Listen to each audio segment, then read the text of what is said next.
Sí, sí, sí, Sí, sí. yo creo que podemos ir empezando. Entonces, permítame, eh, yo saludo a los estudiantes, hago su presentación. Perfecto. ¿Listo? Permítame un momentico, entonces. Bueno, muchachos, muy buenos días para todos. Bienvenidos de nuevo a esta actividad académica que realizamos cada mes. Ya ustedes han entendido las circunstancias que están presentes en la ciudad de Medellín y por eso entonces vamos a mantenernos en la virtualidad, en las clases remotas durante todo este resto de semestre ya.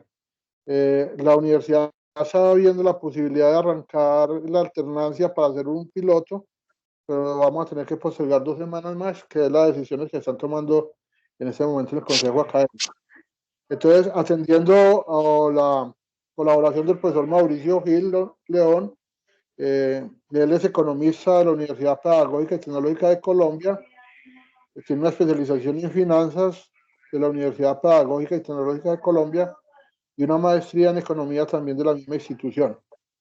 El profesor Mauricio es profesor de macroeconomía y política monetaria, ha escrito artículos para revistas Política Económica, Cuadernos de Economía, Apuntes del CENES, revistas Finanzas e Internacional, Journal de Economic de Finanzas, y ha escrito eh, también eh, un libro denominado El mercado de valores, la economía real. Él nos va a acompañar hoy entonces en su exposición.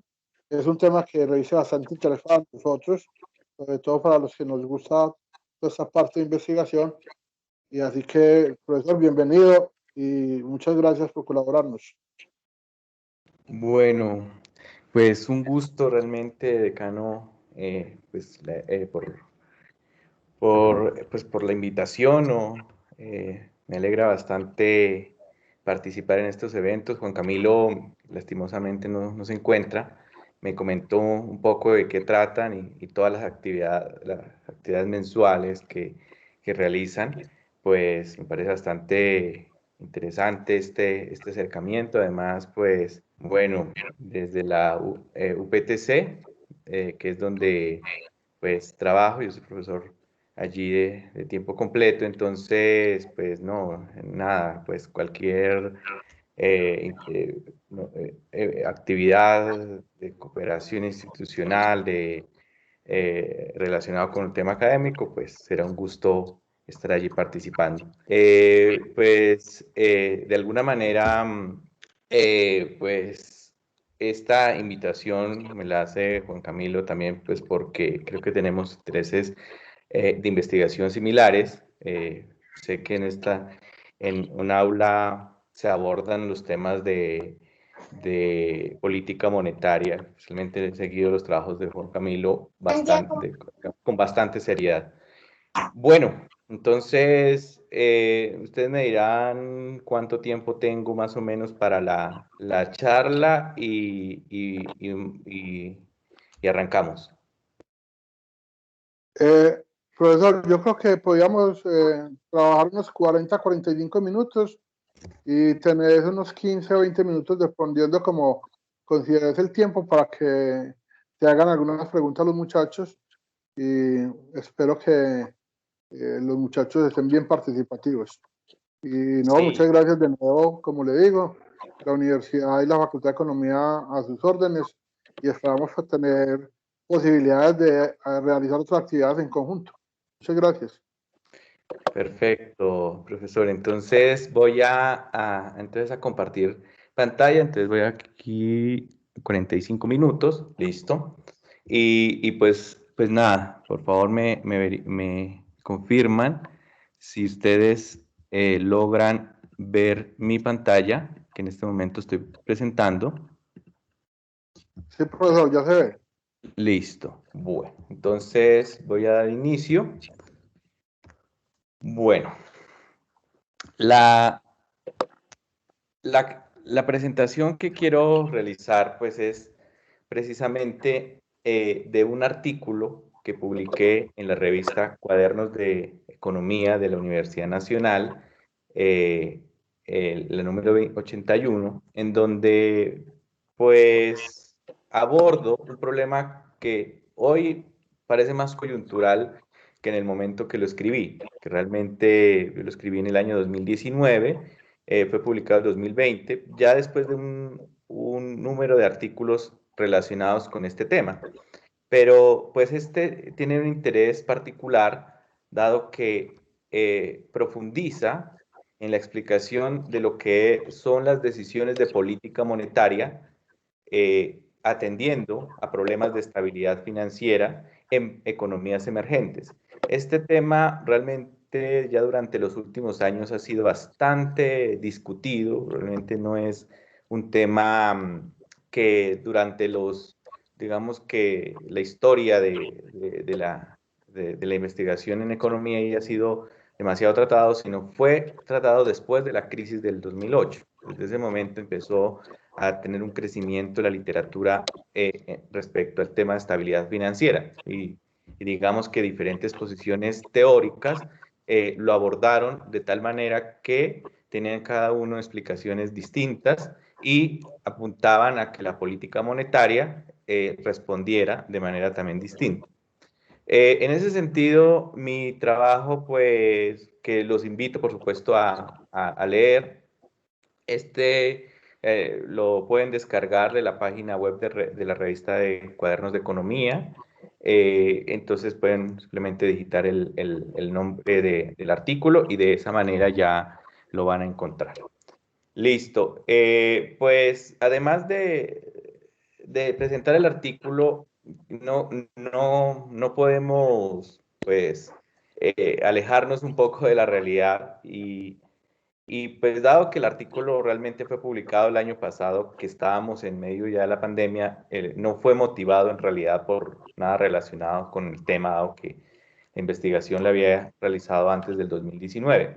Sin embargo, la situación actual es propicia para entender precisamente qué puede pasar, no qué está pasando como tal, sino qué puede pasar en materia de estabilidad financiera. Entonces, a lo largo del artículo, de la presentación, no me voy a pegar solamente a explicar el tema de del artículo, sino también abordaré aspectos de coyuntura que de verdad tienen ya mucho que ver con esta línea. Bueno, entonces la agenda que presento son básicamente estos 6 temas.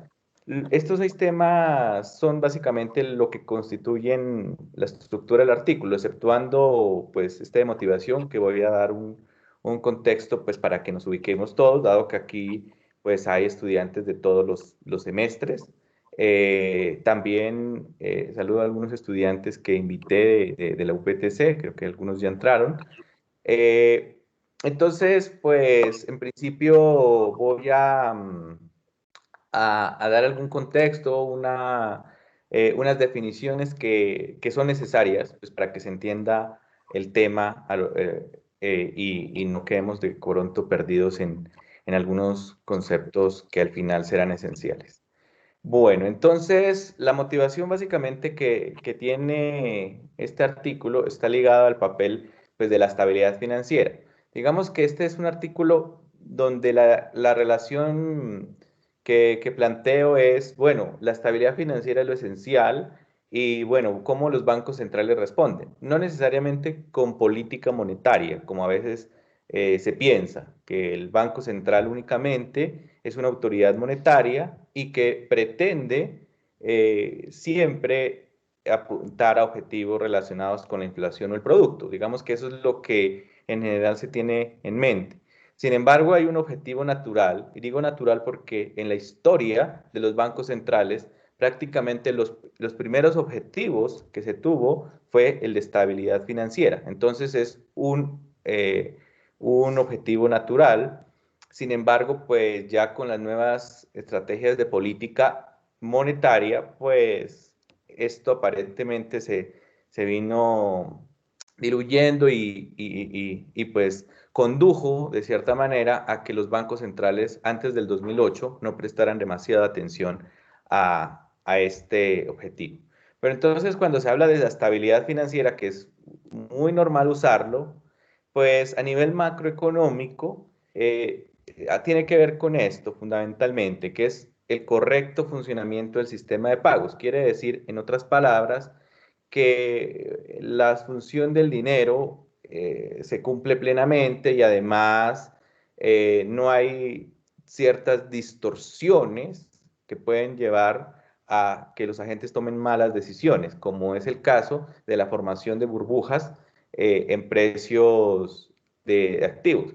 Y lo digo porque precisamente esto se ha presentado siempre. Es decir, este es uno de los problemas que creo que si uno lee la historia de crisis económicas, los grandes problemas que más han conducido a las crisis. Entonces, en general, ese es un problema relevante en la historia. No estamos hablando de un problema después de 2008, sino un problema de la historia. Bien, entonces la estabilidad financiera entra por ahí, que es el correcto funcionamiento del sistema de pagos, que a veces no se debe confundir con estabilidad monetaria, ¿sí? Porque estabilidad monetaria ya tiene que ver un poco más con el problema de los precios. Bueno, entonces cuando entramos en esta discusión, el primer autor que de alguna manera revivió en el año 2008 y que pues hoy revive casi que nuevamente con su hipótesis, es la hipótesis de inestabilidad financiera de Minsky. Digamos que poder exponerla sería otra presentación, pero esta hipótesis básicamente dice es que el problema de la inestabilidad financiera es endógeno al sistema económico. Quiere decir que no es una cuestión de un choque, como en algunos casos se ha trabajado en la macroeconomía reciente. La macroeconomía reciente, más o menos la que es posterior a 1980, propende por decir, bueno, la inestabilidad de cierta manera se presenta cuando hay un choque en alguna variable. Entonces esos choques, como el caso del modelo de ciclo real de negocios, surgen por productividad, otros choques son ligados, por ejemplo, a oferta, otros a demanda, etcétera. Entonces, pues digamos que eso es lo que se acostumbró desde el estudio de la macroeconomía, como que hay un impulsador, que es un choque, y básicamente la respuesta es todo el sistema. Sin embargo, lo que plantean en parte esta hipótesis es que efectivamente no es tanto un choque, sino es un proceso endógeno en donde se alimentan procesos que al final terminarán por generar crisis, es decir, procesos de tipo especulativo. Bien, y esto al final es una interpretación también de lo que ha sucedido en la historia, cuando se alimentan auges en los precios, por ejemplo, de la vivienda, entonces porque todo el mundo cree que la situación va a mejorar cada vez más, entonces empieza una demanda exagerada, los proyectos inmobiliarios se aceleran y de esa manera se crea un boom inmobiliario y por ende también si entra el sector financiero, un boom este caso hipotecario. Entonces, un boom inmobiliario, un boom hipotecario, pues al final puede terminar mal cuando las cosas pueden cambiar. Entonces, puede sencillamente los agentes cambiar de opinión y de esa manera eh, cambian sus posiciones. Y eso, pues al final termina por reventar el boom y generar la crisis. Eso es en un ejemplo demasiado simple esta hipótesis. Entonces, bueno, ¿qué característica tiene la inestabilidad financiera? Fíjense que estoy hablando de la inestabilidad ahora. Entonces, pues básicamente, en resumen, sería lo opuesto a la estabilidad, es decir, cómo no funciona correctamente el sistema de pagos. Pues no funciona cuando hay booms en el mercado de crédito, es decir, que hay un exagerado crecimiento en el otorgamiento de crédito. Entonces, hoy planteamos que con toda esta solución de crisis, que puede ser a veces, uno diría, la cura peor que la enfermedad, se ha dado un incremento considerable en el apalancamiento de hogares y de firmas. Entonces, esto, pues de alguna manera alerta frente a problemas de estabilidad financiera. Sin embargo, íbamos a ver un problema frente a la detección de esto. El otro aspecto es la inflación de burbujas en el mercado de activos. Es decir, cuando en términos, digamos, técnicos, llamémoslo así, el precio de un activo está muy por encima de lo que indican sus fundamentales. Es decir, cuando hablamos de qué debería definir el valor de un activo, pues uno pensaría, por su definición en finanzas, que sería el valor precedente de todos los flujos esperados de caja que vaya a generar dicho activo. Sin embargo, cuando eso sucede, pues cuando el precio está muy por encima de lo que sería ese flujo de caja, pues tenemos un problema de burbuja de activos. Y sobre todo para economías emergentes entra en juego esto y es las bonanzas en la entrada de capitales externos, ¿sí? Entonces, esto también distorsiona bastante. Bien, entonces, pues digamos que la motivación del artículo creo que ya es suficiente con lo que he mencionado y básicamente está ligado al problema de la crisis del 2008, que de alguna manera motivó una serie de artículos que publiqué más o menos desde el año 2010, uno que publiqué en la revista Ensayo sobre Política Económica, que ya es un modelo teórico, este es un poco más empírico, que pues de alguna manera ilustraría el papel que tiene, digamos que luchar contra variables ligadas a estabilidad financiera por parte del Banco Central. ¿Qué pasaría?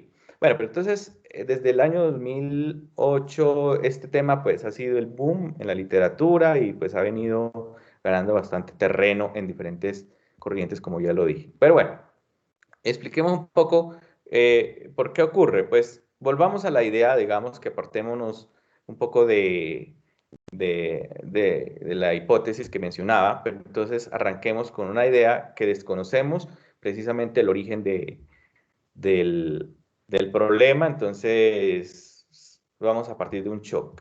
Entonces, cuando hay un shock, fundamentalmente, que es, básicamente es algo que desconocemos, algo que pasa de manera inesperada, entonces, ¿qué ocurre? Entonces, fundamentalmente hay un problema central cuando hablamos de estabilidad financiera y es precisamente el problema del apalancamiento, es decir, en otras palabras, el otorgamiento de créditos a hogares, a firmas, etc.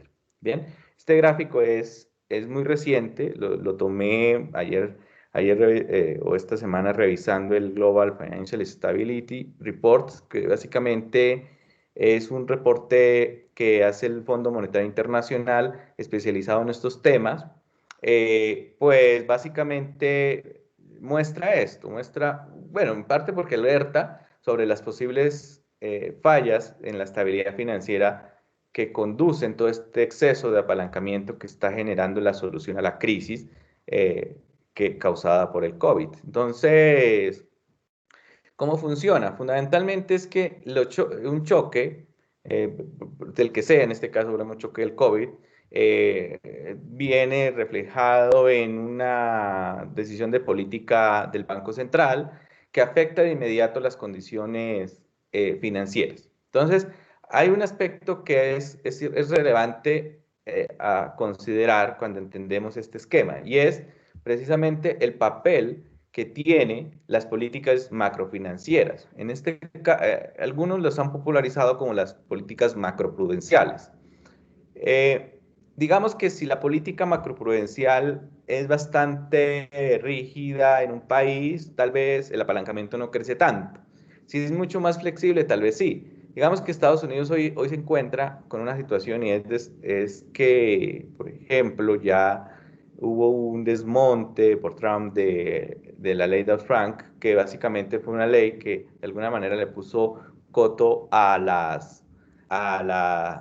flexibilidad en el sector financiero, un poco atendiendo a un marco de regulación internacional, que tal vez lo han escuchado, que es el marco de Basilea III, ¿sí?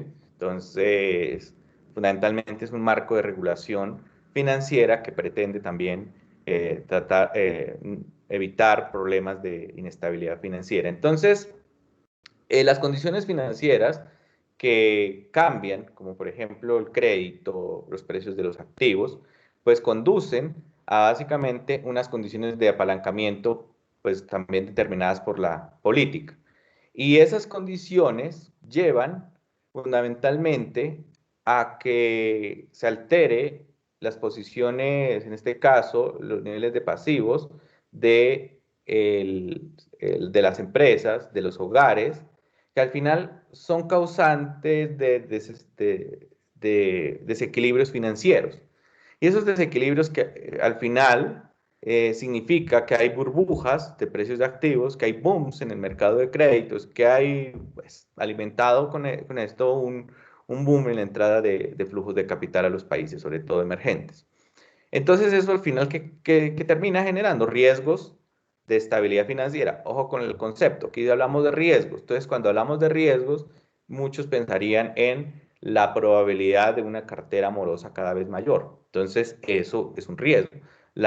El posible, la posible reversión del precio de los activos. Entonces, en general, el riesgo termina reflejándose en el crecimiento económico y por ende en los precios de los activos. Ya vamos a ver un poco el papel que tienen estos precios de activos. Entonces, vean como para ilustrar de manera general, sin demasiado detalle, el comportamiento del apalancamiento de las firmas y de los hogares, tanto en economías avanzadas como en economías emergentes. Esto está desde el año 2001. Entonces, si ustedes observan, fundamentalmente las firmas han venido incrementando su apalancamiento, pero nunca antes como en momentos del COVID. ¿Se dan cuenta? Entonces, ya de entrada esto, pues creo que va a plantear varias preguntas, puede que nos las hagan acá o se queden ustedes para sus cursos de macroeconomía en la universidad. Pero este es un tema, este gráfico creo que es clave, o sea, es clave porque miren las firmas como están. Es decir, aquí digamos que esta tendencia no es tan interesante porque pues hay otros factores que explican, pero el punto está aquí, ¿sí? El grado de apalancamiento que está teniendo en este caso los hogares. Claro, muchos pensarán, aquí hay una forma de cálculo que puede ser distorsionadora y es que el PIB es el denominador y por ende como el denominador está cayendo, uno pensaría, ah, no, pues eso está subiendo. Pero en general en niveles también la situación del endeudamiento estaría creciendo. Uno lo pensaría un poco para los hogares, que ahí el problema no puede ser tan dramático, ¿sí? Pero entonces el problema estaría ligado en el caso de las firmas, ¿sí? El problema estaría en el caso de las firmas. Bueno, no se puede predecir exactamente qué puede suceder después de esto. Sin embargo, sabemos que el problema está por allí, por el lado del apalancamiento. Bien, pero entonces, ¿por qué el interés actual frente a este tema pues, de la estabilidad financiera, sabiendo que el problema del COVID no es un problema financiero, sino un problema real, de origen real? Pues aquí está una economista que recientemente publicó un artículo, la señora Carmen Reinhardt, actual economista jefe del Banco Mundial, que por cierto es una economista cubana, la economista pues, mujer más citada de América Latina y, más citada, y de las más citadas en el mundo además. Pues creo que muchos recordarán su libro Esta vez es distinto, junto a Kenneth Rogoff, pues ilustra una explicación frente a este tema y dice, bueno, hay un problema que es que esta crisis del 2020-2021 es más parecida a la Gran Depresión que a la crisis del 2008. ¿Y por qué lo menciona? Fundamentalmente lo menciona no por el origen, no por el origen, sino por la profundidad. Y el problema de la profundidad es clave porque es que en el tema de la estabilidad financiera no importa el origen, ¿sí? No importa el origen. El problema es que si se desencadenan todos los factores ligados al riesgo, a riesgos en precios de activos y en crédito, pues la situación es problemática. Observen, por ejemplo, este gráfico es bastante interesante, en donde se ilustra claramente que durante la crisis del COVID, la caída en el valor agregado de los distintos sectores que ustedes pueden leer, básicamente pues, tienen que ver con el contacto físico entre personas. Bueno, digamos que los detalles no son tan relevantes. Lo cierto es que si ustedes observan durante la crisis del COVID, la caída en el valor agregado de los distintos sectores ha sido mucho mayor que durante la gran crisis financiera. Es decir, la gran crisis financiera, observen que tuvo un comportamiento, pues uno diría muy profundo, pero relativamente estable, pues porque los orígenes fueron muy endógenos y todo se quedó allí. Mientras que esto fue un choque exógeno y la caída fue enorme, y aunque aquí, por ejemplo, ya tendería mucho a la idea de que esto es una forma V. Claro, aquí vea que es donde vienen los problemas. Digamos, donde está el interés de los macroeconomistas, no estaría ligado a esta V, sino estaría ligado a esto. Es decir, ¿qué puede pasar después de esto? Y ahí es donde los países se van a diferenciar, dependiendo de las condiciones financieras. Por supuesto, si es Estados Unidos, pues el mundo ya se ve afectado, o si es China, pero entonces dependerá del país. Entonces, por eso Reinhardt dice, el problema es que esta crisis hay que tratarla como la Gran Depresión, no como la crisis financiera del 2008. Bien, la estamos tratando como la crisis financiera de 2008. Recuerden la estrategia de política monetaria de los bancos centrales, tasas de cero, ¿sí? Y flexibilidad cuantitativa. Pero entonces, ¿por qué señala que hay que pensar como la crisis del 2008? Resulta que, bueno, aquí está la imagen del señor Milton Friedman.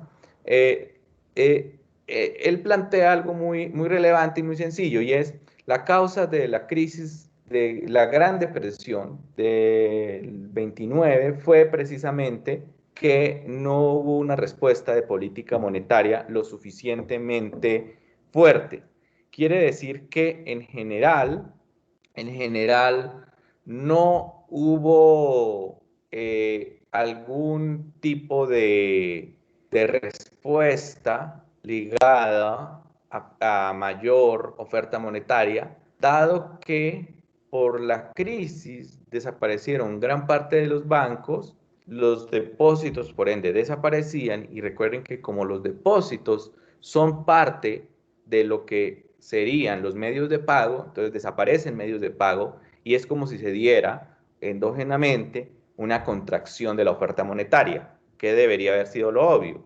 Respuesta del Banco Central incrementando de manera exógena la oferta monetaria. Sin embargo, esto no se dio y precisamente lo que se observa es una contracción monetaria muy fuerte durante este periodo. Y Friedman señalaría, esta fue la causa de profundidad de la crisis. Y básicamente es acudir, señalaría que es acudir a una regla que siempre han usado los bancos centrales, y es responder cuando hay fallas en la liquidez de entidades solventes. Esa regla se llama comúnmente la regla de Bagehot, que es de alguna manera que los bancos centrales deben apoyar con liquidez a entidades solventes, ¿sí? No insolventes. Bien, listo. Pero entonces, esto plantea una discusión y es, bueno, ¿será suficiente que simplemente se expanda la cantidad de dinero para compensar la pérdida o la desaparición del dinero con la contracción de depósitos? Pues en general no. El problema es que esto afecta a los precios de los activos y en general a las restricciones de financiamiento. Mientras se creen restricciones de financiamiento, el problema se profundiza. ¿Y por qué mencioné los precios de los activos? Porque resulta que, como ustedes de pronto sabrán, cuando usted va a solicitar un crédito, lo primero que le piden es un, un, un soporte, una prenda, y en este caso es un activo. Entonces, si los precios de los activos se caen, pues básicamente se cae el valor de esa prenda, y de esa manera eh, las restricciones de financiamiento son aún mayores. Cuando esas restricciones de financiamiento crecen, entonces se profundiza la crisis. ¿Y por qué está en la imagen este señor? El señor Ben Bernanke, presidente de la Reserva Federal hasta el año 2014, pues básicamente quien atendió el tema de crisis. Él plantea en varios de sus estudios antes de ser presidente de la Reserva Federal, que la crisis realmente se profundiza no por la caída en la oferta monetaria, sino realmente es por las mayores restricciones al financiamiento, y esto se debe en general al problema de caída en precios de activos, ¿sí?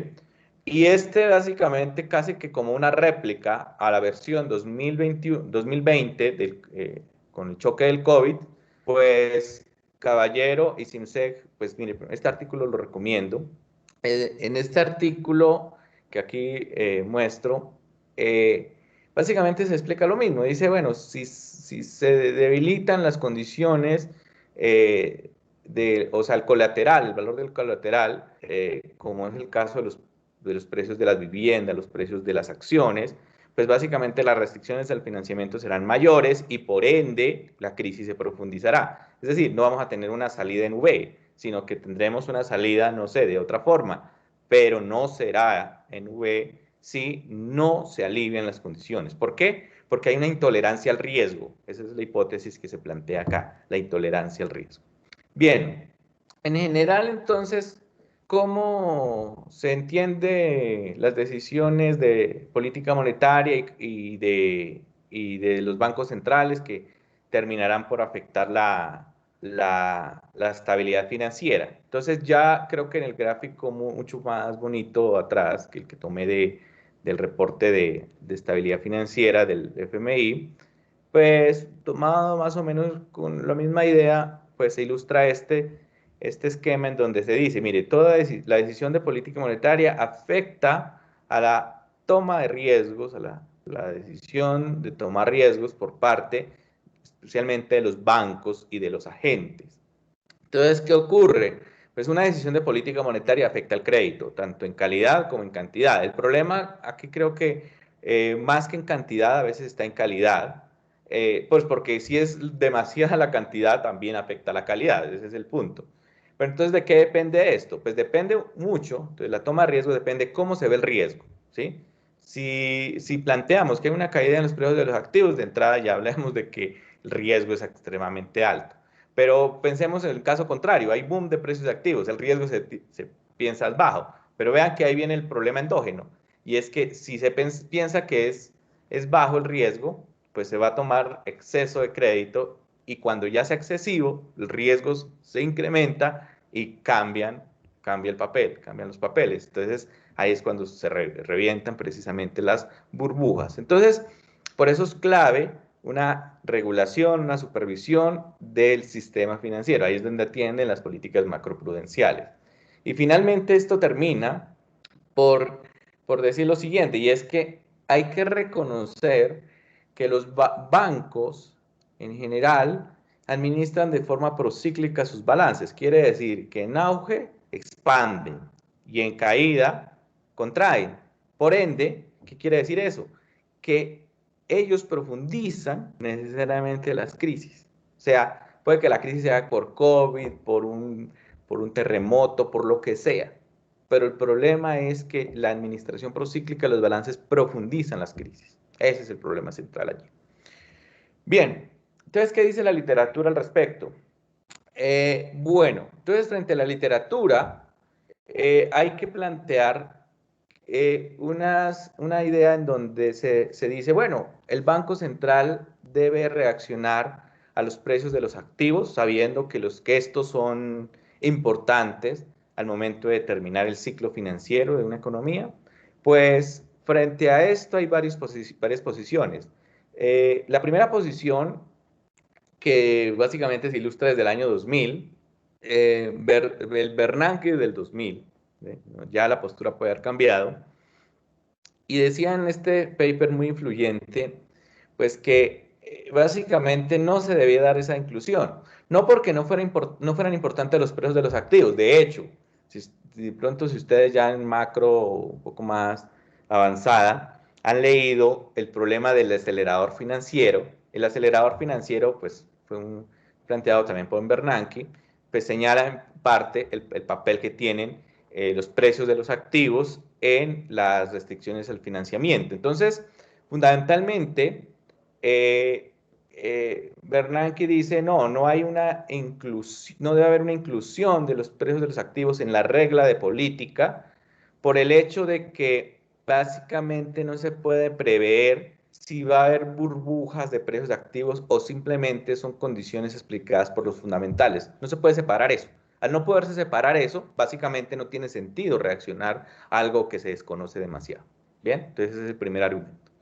El otro argumento dice, no, es necesario hacerlo porque básicamente si vemos señales, ahí aparecen los indicadores de alerta temprana, si hay indicadores de alerta temprana como que el valor, por ejemplo, de la cartera morosa supera cierto nivel, los precios de los activos están subiendo a un ritmo demasiado grande, entonces hay que reaccionar, ¿sí? Y a esto Pesechetti, que es un economista que ha defendido durante todo su trabajo académico precisamente esta postura de reaccionar a variables de estabilidad financiera.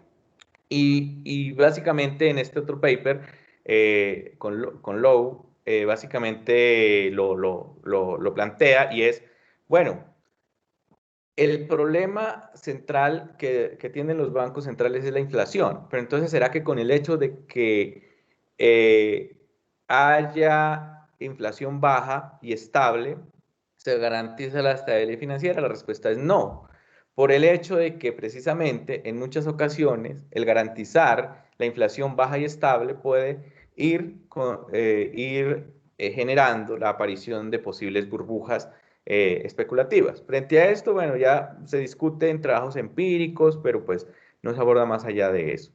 Galí, en un trabajo en 2014, precisamente dice, esto depende, o sea, no hay que ser lineal en la explicación, porque básicamente la respuesta a los precios de los activos depende en gran parte de la relación entre la demanda agregada y la burbuja. Entonces, ¿qué pasa? Si la burbuja está causada por excesos en demanda agregada, es decir, hablemos de recalentamientos en la economía, pues básicamente la postura óptima es una postura contractiva, es decir, subamos tasas de interés cuando hay una burbuja por el hecho de que básicamente esta está alimentada por un exceso de actividad. Entonces, hablamos de una holgura positiva, en este caso, o más bien una holgura negativa, en este caso la brecha del producto es muy positiva. Entonces, básicamente la burbuja está explicada por el exceso de demanda agregada. Y el otro aspecto es si efectivamente no hay un equilibrio entre esto, es decir, si la demanda agregada está caminando por diferentes lados que la burbuja. Entonces, por ejemplo, la demanda agregada está creciendo muy poco, pero los precios de los activos están disparados. En ese caso, básicamente no se puede llevar a cabo una política monetaria contractiva porque de inmediato esta causaría la recesión. Lo que debería hacer es hacer una política monetaria expansiva. Eso sería lo óptimo en términos de respuesta. Bueno, claro, esto por ahora es una cuestión netamente teórica, porque todavía sigue el mismo problema que señala Bernanke, y es el problema de la medición. Bien, entonces esto trasciende y lleva a una discusión que se conoce como la discusión de Lenin against the wind, que es fundamentalmente tiene que ver con esa idea de inclinarse en contra del viento o, en otras palabras, inclinarse en contra de las burbujas de precios de activos. Entonces, básicamente esto tiene que ver con esta propuesta de la inclusión de medidas del ciclo financiero en la regla de política. Básicamente, si ustedes dicen, es lo mismo que planteaba aquí Secheti y lo que planteaba Borio en 2002. Entonces, esta respuesta se denomina así. Entonces, si ustedes busquen en la literatura y van a encontrar muchos artículos al respecto. Bien, entonces, ¿qué es lo que plantea esto? Pues señala es que hay unas ganancias enormes de responder de manera oportuna a un ciclo financiero que puede ser causal de problemas de inestabilidad financiera. Sin embargo, un economista muy influyente, sobre todo en la teoría relacionada con lo que es la inflación objetivo, Lars Isbinson dice, no, el problema es que esto es muy costoso.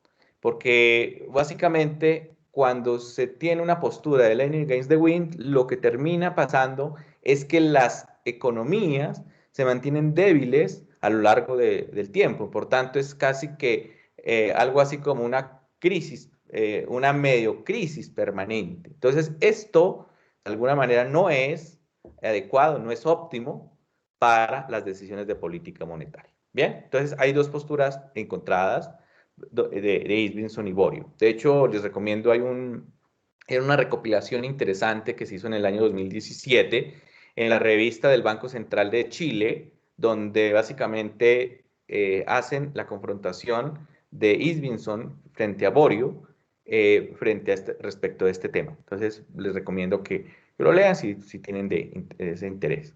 ¿Sí? Lo pueden buscar básicamente con Isbinson, Borio y la revista del Banco Central de Chile. Bien, en Colombia, pues básicamente hay dos posturas. Bueno, esta es un artículo que publiqué en Ensayo sobre Política Económica, en donde pues defiende un poco la postura de Borio versus esta postura curiosamente se publicó, es de Marta López. Es un artículo publicado en la misma revista, en el mismo número, en Ensayo sobre Política Económica, que dice, no hay que reaccionar. Ella toma un modelo del acelerador financiero en una economía pequeña y abierta y dice, no es óptimo responder. Bien, entonces pues ahí hay dos visiones distintas. Les quiero mostrar estas noticias de ayer, tomé el pantallazo. Básicamente hay dos noticias interesantes aquí. La primera está por allá, 2014, cerca de 2014, donde se dice, mire, la postura de Line Against the Wind falló en la práctica. ¿Mm?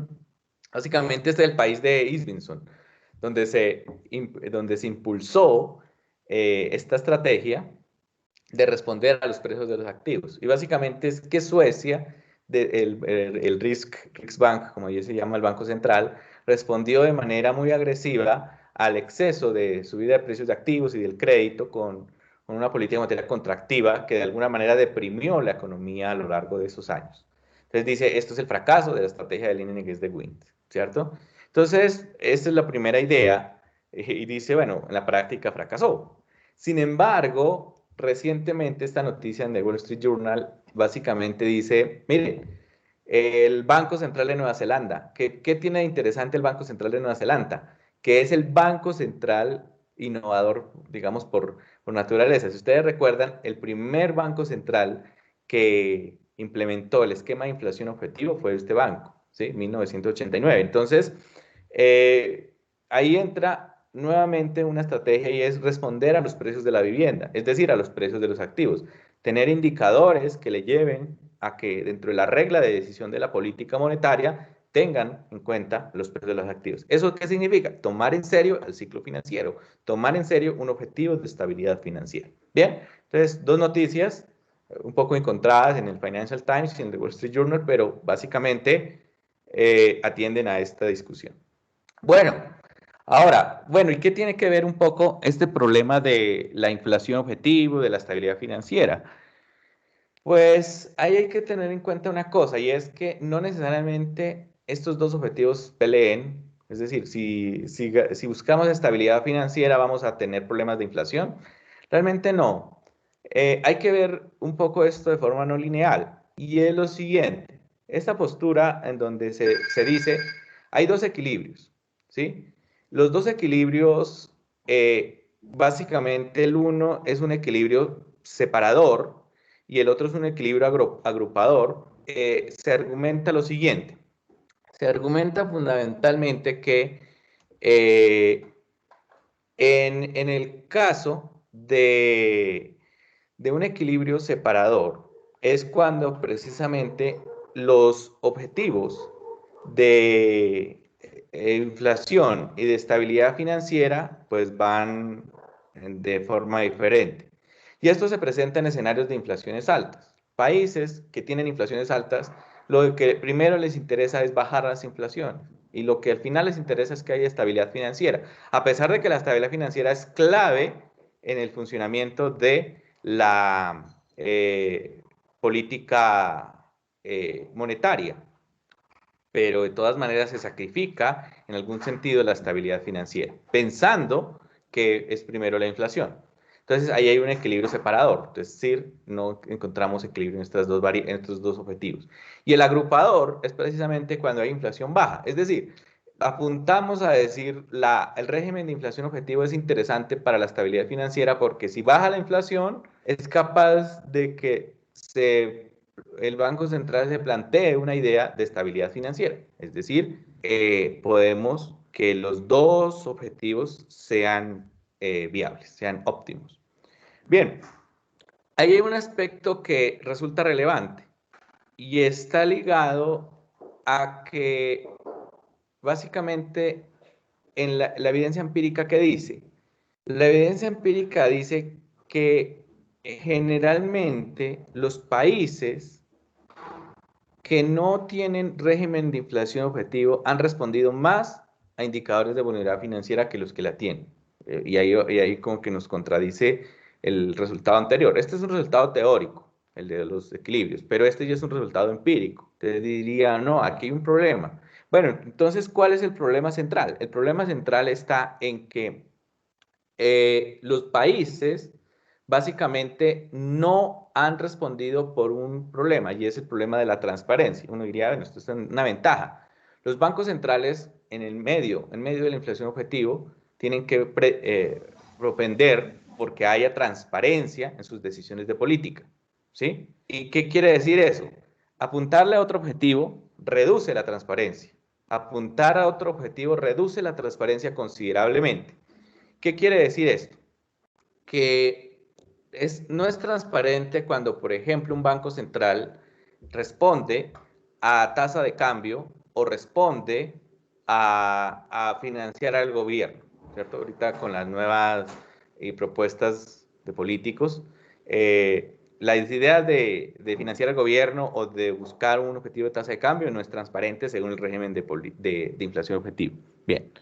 Ahora, entonces, ese es el problema. Entonces, la relación se convierte en no lineal. ¿Y por qué una relación no lineal? Porque básicamente demasiada transparencia implicará mayor vulnerabilidad financiera. Ese es el costo de la transparencia. Y menor transparencia fundamentalmente también generará problemas de vulnerabilidad financiera. Entonces, básicamente es encontrar un nivel medio. Imagínense algo así como un gráfico en donde básicamente va creciendo vulnerabilidad. La vulnerabilidad es mayor cuando más transparencia haya, pero también es mayor cuando muy poca transparencia haya, ¿sí? Entonces, ¿qué toca? Un nivel intermedio de transparencia. Es decir, hay que dejar cierto grado de discrecionalidad. Y ahora, ¿qué es lo que planteamos? Pues lo que se plantea con esto es, bueno, cuando no existe, pues, un compromiso con la estabilidad financiera, con inflaciones bajas y estables, básicamente esto es un nicho para las burbujas de precios de activos. ¿Bien? Y finalmente respecto a este problema, pero en países emergentes, pues ha surgido hipótesis, argumentos como los de Ocampo y recientemente en un libro publicado por el Banco de la República, los invito también a descargarlo, de Jonathan Malagón y José Antonio Ocampo, en donde se habla de la dominancia de la balanza de pagos. Es decir, hay un escenario en donde los factores externos son condicionantes para la estabilidad financiera local, ¿sí? Entonces ahí empieza a discutirse el papel que tiene la inflación objetivo.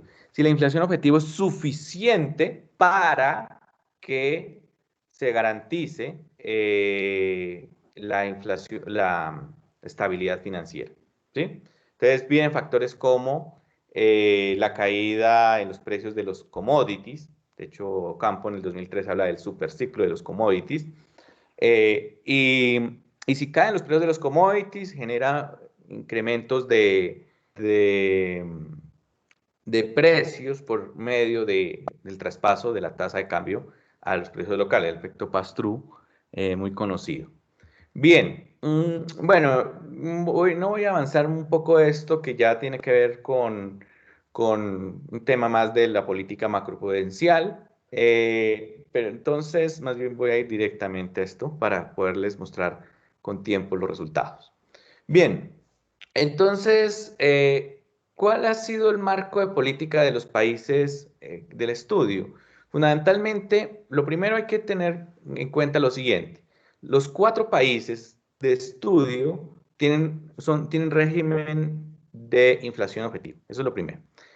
Perú tiene algo diferente. Perú tiene un proceso de desdolarización financiera que viene desde el 2000 hacia adelante, en donde cada vez el peso que tiene el crédito en moneda extranjera, bueno, todas las actividades financieras en moneda extranjera, en dólares, ha venido bajando, porque esto lo expone fundamentalmente a algo que se conoce como el miedo a la flotación, que es básicamente el tener demasiados pasivos en dólares, en donde básicamente un aumento en la tasa de cambio va a ser problemático para las empresas o los agentes que tengan esos pasivos en dólares. Entonces, pensemos lo siguiente, si se sube el valor del dólar y yo tengo deudas en dólares, pues básicamente se nos eleva la deuda, más o menos lo que pasó con Fajardo recientemente. Bien, entonces, esa es la discusión, pero entonces eso es cuando el problema de dolarización financiera existe, pero bueno, este es un problema que tiene Perú, que todavía lo tiene en parte. Bueno, pero entonces, ¿desde cuándo comienza el interés sobre la estabilidad financiera? Comienza el interés, pues básicamente cuando se publican estos informes, caso de Colombia, 2002, Chile, México, Perú, ahí están los años respectivos. Pero entonces, en estos países, ¿de verdad se toma en serio la estabilidad financiera? Pues en general las instituciones que tienen algún objetivo relacionado en Colombia y en Perú, por ejemplo, son las superintendencias, caso de Colombia, Superintendencia Financiera, Ministerio de Hacienda, y el del Banco de la República.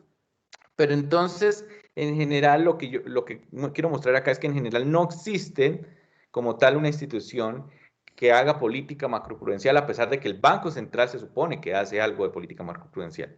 Bien, México y Chile han tomado un poco más en serio la cosa, ellos han conformado consejos con estas mismas instituciones. ¿Sí? Bueno, estos son los principales instrumentos macroprudenciales, no los quiero aburrir mucho con esta descripción, porque son un poco más técnicos, pero en general ¿a qué apuntan? Apuntan fundamentalmente a reducir la exposición de la economía a excesos crediticios. Entonces, básicamente, al limitar un poco el auge del crédito en momentos en donde se puede pensar que hay burbujas. Y esto, de alguna manera, significa unas restricciones al apalancamiento, ¿sí? Unas restricciones al apalancamiento sobre todo con límites en lo que es el capital bancario. Entonces debe haber un mínimo de capital bancario disponible, es decir, el banco debe tener recursos propios para poder responder. Bien. Entonces, miren cómo se han utilizado las políticas macroprudenciales. Si ustedes notan, pues fundamentalmente desde el 2008 hacia adelante es cuando más se han usado. ¿Sí? Y básicamente aquí están los diferentes instrumentos por país. La presentación yo las puedo facilitar para que revisen un poquito más de fondo esto, para yo ir básicamente a los resultados empíricos. Bueno, entonces, ¿qué pretendí con este abordaje? Discutir un poco si los bancos centrales han reaccionado realmente a variables relacionadas con estabilidad financiera, ¿sí? Entonces, ¿qué pasa? Lo primero que se le viene a la cabeza al que trabaja política monetaria es, bueno, ¿cómo es que operan las decisiones de política monetaria? El problema del Banco Central, ¿cuál es? El problema es este. El problema es minimizar una función de pérdidas que básicamente tiene que ver con reducir al mínimo la brecha del producto, o sea, dejarla casi en cero, y que la inflación se ubique en la meta. Ese es básicamente el interés de un banquero central, ¿cierto? Entonces, ¿qué pasa? La regla óptima es esta regla de política que algunos conocen como la regla de Taylor. Entonces, en esta regla de política, ¿qué encontramos? encontramos fundamentalmente que los bancos centrales, en principio, responden a la inflación, cómo se desvía la inflación de la meta, ¿sí? Entonces responden en una magnitud teta pi y responden al ciclo económico en una magnitud teta y. Bien, ojo, y ahorita, de pronto en Colombia no se ha dado mucho esa discusión, sin embargo, si ustedes ven las ruedas de prensa recientemente ya se pregunta más sobre esta variable y es la tasa de interés neutral, ¿sí? Entonces aquí se tiene la tasa de interés neutral, que en esto hay un montón de definiciones que uno podría decir, pero la tasa de interés neutral tiene que ver con aquella tasa que conduce a la igualdad, algo así de al ahorro y la inversión. Una tasa del mercado de capital. Bien, entonces es una tasa de largo plazo, piénsenlo de esa manera, como lo llamaban, digamos que los clásicos y posteriormente en la macroeconomía clásica, la tasa natural. Bien, tasa de interés natural. Bien, entonces, ¿qué quiere decir eso? Que esa tasa de interés natural, para ponerlo en contexto de la política monetaria, es aquella tasa que no es ni expansiva ni contractiva. Entonces, es neutral. Eso significa. Es neutral en la postura de política monetaria. ¿Sí? Ni es expansiva ni contractiva. Ojo con eso. Bien, entonces, para estimar esto, utilizo una aproximación empírica y es precisamente la tradicional que se ha usado y es como estamos trabajando en series de tiempo, utilizo el método generalizado de momentos para tratar a través del método numérico capturar estos coeficientes con esta estructura de las ecuaciones. No lo hago con mínimos cuadrados ordinarios directamente porque generalmente se crean sesgos en el resultado de los coeficientes, ¿sí? Generalmente esto tiene un problema y es que como la tasa de interés depende de la tasa de interés rezagada a un periodo, hay un problema de endogeneidad implícita. Entonces, como hay un problema de endogeneidad implícito, no lo puedo hacer con mínimos cuadrados ordinarios. Entonces, si ustedes ven las estimaciones, tienen problemas, por ende van a sobreestimar o subestimar los valores de teta, teta pi, teta y. Bien, y voy de esta estimación a tratar de capturar el valor de R asterisco, que es decir, la tasa neutral, pero va a ser una tasa promedio porque esta es cambiante en el tiempo, no es una constante como sí lo es en la ecuación, pero en la práctica no es una constante. Bien, entonces, ¿qué datos utilizo? Mira, aquí está la brecha de la inflación, la brecha del producto. Estos datos están sin desestacionalizar, los desestacionalizo cuando los llevo a las estimaciones. Allí lo que se muestra es que estimo la brecha de la inflación simplemente restando algo y es inflación menos la meta de inflación. Y la brecha del producto no es otra cosa que el producto menos el producto potencial, que lo aproximo con una tendencia a través del filtro de Hodrid-Prescott. ¿Sí? Hay varios filtros adicionales, pero utilizo este que es el más simple, utilizando el lambda o el factor de suavizamiento típico para trimestres. ¿Sí? Entonces, hay muchas discusiones respecto de esto, creo que podrían muchos cuestionarme el uso del filtro para determinar la brecha del producto, pero pues no entramos en discusión de esa parte. Por ahora, eso es lo que claramente se tiene. Ahora, esta es la tasa de política de los diferentes bancos centrales. Quería denotar, no tomé las del artículo porque quería denotar una cosa, y es, miren cómo están hoy. La de México, miren cómo está. La de México es la más alta que se tiene. De hecho, a México lo encontró la crisis con una tasa de interés muy alta, básicamente por problemas de inflación. Entonces, ya está bajando sustancialmente. La de Colombia es muy estable, si ustedes lo notan, y está en 1,75 y básicamente parece que sigue estable, mientras que las de Chile y Perú hoy en día están en 0,25 y en 0,5. Entonces, fundamentalmente, la de Perú es la más bajita, 0,25. Estamos hablando de que la de Perú está igual que la de la Reserva Federal, ¿sí? Entonces, está en 0,25, mientras la de Chile en 0,5. Claro, ¿qué problema tienen ellos que tal vez todavía nosotros no? Y es el margen de maniobra utilizando la tasa de política. Y hay una cosa adicional y es que nosotros, o sea, cuando hablo de nosotros hablamos de todos estos países, no tenemos el mismo margen de maniobra que sí lo tienen las economías avanzadas. Y es la de poder, por ejemplo, hacer flexibilidad cuantitativa en el tamaño que se quiera. ¿Por qué? Porque nuestra moneda no es de reserva, diferente al dólar, diferente al euro. Entonces ahí hay que tener mucho cuidado con esa respuesta de política. Bueno, esto no quiero mostrar allí, y si no, muestro de inmediato ya los resultados. ¿Qué resultados encuentro? Fundamentalmente, la medición para la tasa neutral, la tasa real neutral de Colombia, es básicamente la que el Banco de la República más o menos está mostrando cada vez que le hacen esa pregunta en la rueda de prensa, que es alrededor de 1.3%, ¿sí? Esa es la tasa neutral, es decir, a esa tasa de interés real no es ni expansiva ni contractiva la política monetaria, ¿sí? Entonces, usted súmele, por ejemplo, la meta de inflación, que es 3%, que es la inflación de largo plazo, entonces le da 4.3%. Quiere decir que 4.3% como tasa de interés nominal es la neutral. Hoy está en 1.75, o sea, es súper expansiva. Eso quiere decir, hoy está en 1.75, es muy expansiva. Entonces la de Chile es 1.26, la de México 1.59 y la de Perú 1.78. Ahora, ¿qué es lo que mostramos? ¿Qué es lo que encuentro acá? Lo primero que encuentro es que la respuesta a la inflación, como es obvio, es superior a 1. Y básicamente eso es lo que debería encontrar. ¿Por qué? Eso se llama el principio de Taylor.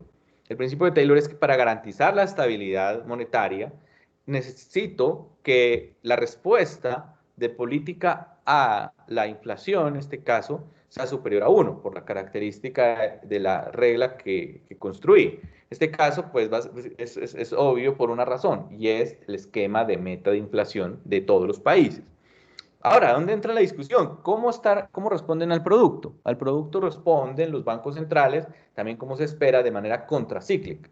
Si el signo es positivo, es contracíclico, ¿sí? Si el signo es positivo, es contracíclico. El único que no es contracíclico es Perú, pero ya la razón se sospecha, y es el grado de dolarización. Bien, por ende, bueno, este modelo pasa pues lo que serían las diferentes pruebas estadísticas, como el estadístico de Hansen, que es necesario probar acá para ver la validez un poco de la sobreidentificación de los instrumentos. Bueno, pero entonces no voy a entrar en mucho detalle de esta parte.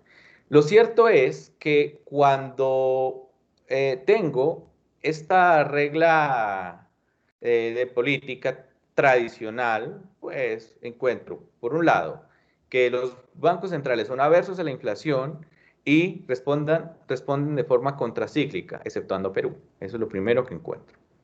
Entonces, lo que hago es ampliarlo a estabilidad financiera, más o menos la propuesta de Borio, y es incluyamos dos variables, y es la tasa de cambio y por otro lado el comportamiento del crédito respecto del PIB, ¿sí? O sea, la cartera del sector privado frente al PIB. Y básicamente le resto la tendencia a largo plazo, esto lo determino a través del filtro de Hodge-Prescott y hago la misma estimación, ¿sí?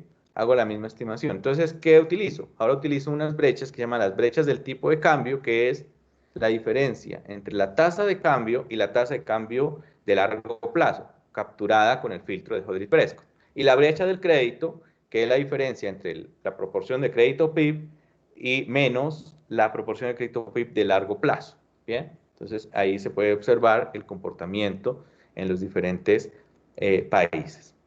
¿Qué encuentro? Bueno, lo primero es que más o menos la tasa neutral se mantiene, la tasa neutral se mantiene en sus mismos niveles, exceptuando Chile, que pues, al adicionar estas variables cae, eh, pero las demás se mantienen básicamente en valores muy similares, ¿sí? Muy similares. De hecho, el Banco de la República, si ustedes han notado, siempre da el dato no tanto de 1.3 como el que dije antes, sino es un dato de 1.4, si ustedes han observado las ruedas de prensa. Entonces, es más o menos este que yo encuentro acá, es decir, esa es mi tasa neutral. Bien, la respuesta a la inflación no cambia, no cambia. La respuesta a la brecha del producto cambia en Chile. Pareciera que si yo le adiciono la tasa de cambio y el crédito, la respuesta pareciera procíclica, una cosa extraña.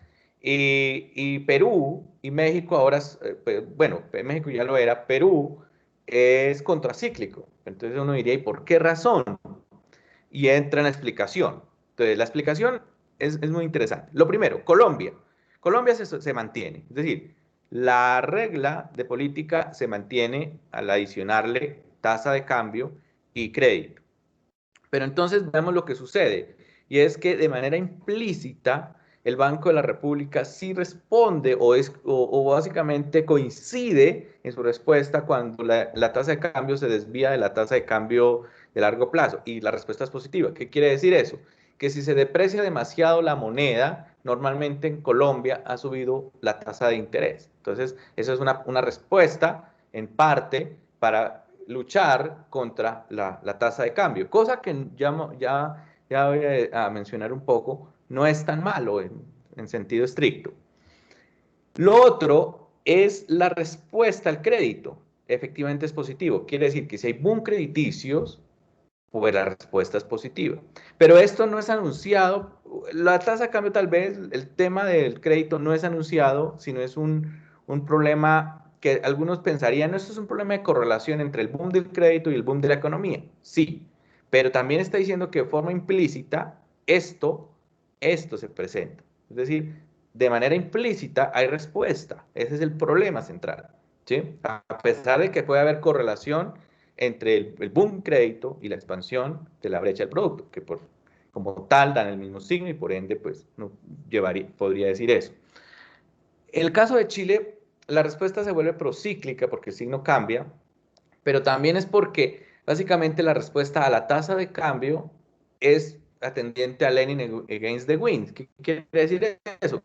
Que por ejemplo, si hay revaluaciones en el peso chileno, el Banco Central reacciona subiendo tasas de interés. O sea, en este caso es tratar de evitar el recalentamiento de la economía, porque se sabe que hay revaluaciones cuando hay una entrada masiva de flujos de capital que puede presionar demasiado la inflación, puede generar presiones en la estabilidad financiera, entonces se sube la tasa de interés de política. ¿Sí? Entonces es una postura en contra de la inestabilidad financiera. Al igual que, pero pues, esta sí va en contra, pero tal vez sigue el mismo patrón que Colombia, y es la correlación que puede tener la brecha del producto y la brecha del crédito, y es que me da negativo precisamente la respuesta a la brecha del crédito. Eso puede estar allí relacionado. O sea, aquí apunto es a la respuesta que tiene la tasa de cambio, es lo interesante allí. En el caso de México, al igual que Chile, pero en este caso sí es más certero el resultado, y es que es es negativa la respuesta de la tasa de política a la brecha del crédito. Quiere decir que efectivamente se alimentan burbujas crediticias en el caso de México por parte de la política monetaria. En el caso de Perú pasa exactamente igual, y en el caso de Perú, básicamente, ¿por qué ahora el signo cambia de la brecha del producto? Cambia negativo a positivo, ¿se acuerdan del resultado anterior? Cambia positivo por el hecho de que allí hay respuesta a la tasa de cambio, porque esa es una variable importantísima para las decisiones del Banco Central, dado el grado de dolarización. Hay cierto todavía miedo a la flotación. Si ustedes observan, el valor del coeficiente es alto, un poco menor que México, pero digamos que mayor del de Colombia. Bien, listo. Entonces, esa es una lección importante. Aquí, respuestas tipo Lenin against the wind, caso Colombia, algo Chile, ¿cierto? Y también algo Perú. Bien. Ahora, no solo hay un instrumento de política monetaria como es la tasa de interés, y con esto termino, sino que también hay otra respuesta, y es asociada a las reservas internacionales.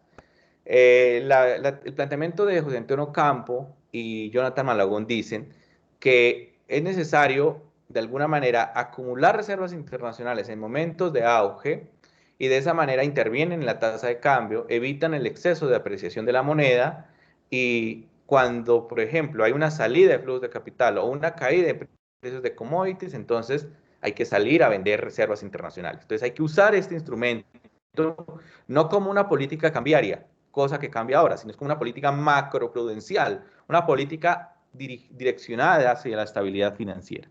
Entonces, frente a eso, hago un ejercicio de estimar unos modelos en donde muestro esta relación, sobre todo, entre reservas internacionales, comportamiento de la tasa de cambio, y más adelante también la cuenta corriente. Observen las reservas internacionales. De entrada, Perú está muy por encima de nosotros. La razón, la misma que le he mencionado, la dolarización financiera de Perú. ¿Sí? Esa es la razón por la que ellos tienen demasiada liquidez en dólares. ¿Sí? Y el otro aspecto es el comportamiento de la tasa de cambio. Bueno, básicamente lo que hice fue tomar la tasa de cambio nominal y crear un índice de 100 en el año 2000. Bien, la estrategia empírica es un panel bar, no voy a entrar en detalles, es básicamente un modelo que toma los elementos de un modelo bar y en una estructura de datos panel, donde básicamente vamos a tener efectos fijos por país y efectos fijos en el tiempo, ¿sí? Pero va a ser capturado en un modelo bar, ¿sí? Para mayor, digamos que amplitud de esto, este es el paper que más explica un poco la razón de la manera como se estima esto. Básicamente es necesario descargar el comando en Stata para hacer estas estimaciones. Nos habría en R, pero en Stata simplemente pueden colocar pbar y ya lo descargan básicamente. Eso no tiene mucho problema. Bien, entonces, ¿qué pasa? Básicamente tomando los datos de los 4 países, ¿por qué un panel bar y por qué no un bar por país? Básicamente porque quiero encontrar un patrón de comportamiento de los distintos países y poder resumir eso, digamos que en un impulso de respuesta como este. Entonces, básicamente, ¿cómo responde el instrumento de reservas internacionales a las tasas de depreciación de las monedas? Básicamente responde de forma positiva. ¿Qué quiere decir eso? Que si la tasa de cambio sube, se acumulan más reservas internacionales. Eso aparentemente va en contra de la visión tradicional de política cambiaria, porque uno pensaría, llegan reservas, debería en este caso la tasa de cambio bajar y de esa manera acumular más reservas. Entonces la relación debería ser negativa. En realidad es positiva. Entonces, ¿qué quiere decir eso? Aquí hay 2 posturas. Y es la postura mercantilista, que Beck en unos papers del 2013 evalúa esto para las economías de América Latina y plantea que la mayoría de economías se han comportado de forma mercantilista, que quiere decir que cuando la tasa de cambio se deprecia, pues se desacumulan reservas y viceversa, ¿sí? Sobre todo cuando se aprecia, que es cuando afecta al comercio exterior de manera negativa. Entonces, si se aprecia la moneda, en ese caso, desacumula reservas. ¿Bien? Entonces, esa postura, no, perdón, la última parte, si hay apreciación, en este caso acumulan más reservas para evitar la apreciación y evitar la pérdida de competitividad. Bien, pero entonces, ¿qué se encuentra? Básicamente se encuentra es que en realidad la respuesta es preventiva. Quiere decir que los bancos centrales han respondido de manera tal que no buscan favorecer el comercio exterior, sino que han buscado es acumular reservas cuando, por ejemplo, haya escenarios cercanos a un estrés. Y un indicador interesante es la depreciación de la moneda. Entonces, por ejemplo, porque pueden haber escenarios de salida de flujos de capital. En ese caso se acumulan reservas internacionales. ¿Sí? Eso es lo que se encuentra y es estadísticamente significativo. Ahora, ¿cómo responden las reservas a la cuenta corriente? Entonces, las reservas a la cuenta corriente responden de forma negativa. Quiere decir que caen las reservas cuando la cuenta corriente es positiva. Pero recuerde que una cuenta corriente positiva significa, por ejemplo, una salida de flujos de capital. ¿Cierto? Una salida de flujos de capital porque, si ustedes recuerdan, por la definición en la balanza de pagos, la cuenta corriente es financiada por los saldos financieros. Entonces, cuando hay una salida masiva de flujos de capital, se restringe la posibilidad de gasto y por ende la cuenta corriente se corrige. ¿Sí? En este caso incluso se puede volver positiva. Caso Argentina, ustedes miren la cuenta corriente argentina y es positiva, la de Venezuela es positiva. Pero es porque ha habido salidas masivas de capitales que hace que esta sea positiva. Y efectivamente lo que observan allí es que la respuesta es negativa a un aumento en la cuenta corriente. ¿Qué quiere decir eso? Que efectivamente se desacumulan reservas cuando hay un escenario de reversión en la cuenta corriente, o sea, cuando hay una salida de flujos de capital, las reservas internacionales tienden a reducirse. Es decir, hay una lucha en contra de esta vulnerabilidad externa, que es reconocida por los bancos centrales. El Banco de la República reconoce que una de sus principales vulnerabilidades es la cuenta corriente. Bien, aquí muestra un poquito lo que es ya el riesgo país, pero bueno, no voy a entrar más en detalle, sino voy directamente a las conclusiones. Entonces, el artículo que concluye, en el artículo que concluye un poco que hay contraciclicidad en Colombia, México y Chile, ¿sí? Pero respuesta procíclica en Perú. Esa es una conclusión muy relacionada con el problema de la dolarización de pasivos. El otro aspecto es que Chile tiene respuesta negativa al tipo de cambio. Eso es en parte ligado a que uno pensaría responden a Lenin against the wind, de esa forma, digamos que inclinándose en contra de posibles burbujas. Entonces también esto ligado a la postura de Colombia. Colombia responde de manera consistente con una política de estabilidad financiera, ¿cierto? No explícita, que eso es lo que sí hizo Nueva Zelanda, que responde de forma explícita. Ahora, ¿qué pasa con las reservas internacionales? Entonces, hay una cosa clave y es que están funcionando de tal manera que respondan a los posibles eventos de liquidez a nivel internacional. Es decir, un choque negativo en flujos de capital efectivamente hace que las reservas internacionales desciendan. Pero esto crea un problema, una alerta, y es el mismo problema de siempre de las economías emergentes. Es que si hay una salida masiva de flujos de capital y eso afecta a las reservas, eso puede drenar las reservas, que al final termina por crear unas crisis más fuertes. Pero bueno, algo valioso que nosotros tenemos es la flotación cambiaria. Bien, entonces espero que pues, nos hayan surgido discusiones, tal vez quiero atender un poco de dudas si las hay. Si no las hay, pues estaré presto a atender cualquier inquietud por correo electrónico. Puede ser, allí en el artículo pueden descargar, ahí aparece mi correo electrónico. Y nada, les agradezco mucho la atención y si tienen pues, preguntas o algún comentario, pues estoy atento a recibir. Profesor Mauricio, muchísimas gracias por acompañarnos el día de hoy. Quisiéramos saber antes de finalizar si algún estudiante tiene alguna duda para el profesor. Bueno, profesor Mauricio, creo que no. Igualmente, si en el transcurso del día de hoy o cualquier día algún chico tiene alguna duda, pues nosotros se la vamos a dirigir a usted. Y nuevamente, profe, muchas gracias por acompañarnos y esperemos que tengamos otro espacio con usted. Muchísimas gracias y que estén muy bien a todos. Muchas gracias por acompañarnos. Muchas gracias y bueno, con gusto. Que estén muy bien para todos. Hasta luego, que estén bien.